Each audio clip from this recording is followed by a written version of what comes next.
In today's video, I'm going to teach you how to search in Cursor AI. The goal is simple. Find anything in your codebase quickly by name without breaking your flow. We'll use the built-in file search so you can jump straight to the files and folders you need. Start with your project open in Cursor. Make sure the workspace you want to explore is loaded, because the search looks through the files and folders in your current project. When you're ready, press Ctrl+P on Windows. This opens the Quick Open bar at the top of the editor, a lightweight search that indexes your codebase by file names and folder paths. Now just start typing. You don't have to enter the full name. Fuzzy matching means a few memorable letters will do. Type part of a file name, and you'll see live results update underneath. If you know the general area, add a folder segment to narrow the list. For example, typing src/components will prioritize items in that path.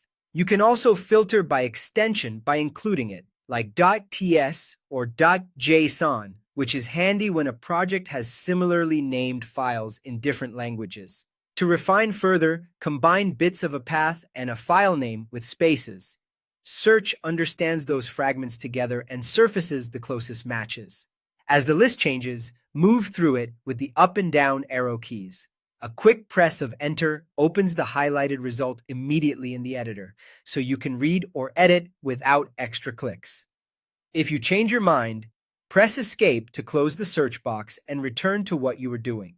Remember, this search focuses on names, files, folders, and file names, so it's perfect for fast navigation. It won't change your code or run anything. It simply helps you land exactly where you want, fast. Use it to hop between tests and implementations, jump to configuration files, or zero in on a specific directory before opening a file inside it. If your project is large, don't worry. The search stays responsive, and you can keep refining as you go.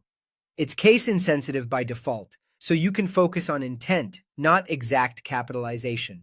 And separators like dashes or underscores aren't a problem. Just type the meaningful parts and let the matcher do the heavy lifting. With a bit of practice, pressing Ctrl+P becomes second nature. Open your project, hit the shortcut, type a few smart hints, skim the results, and press Enter. That's the entire workflow. Keep this habit, and you'll spend less time hunting and more time building inside Cursor AI.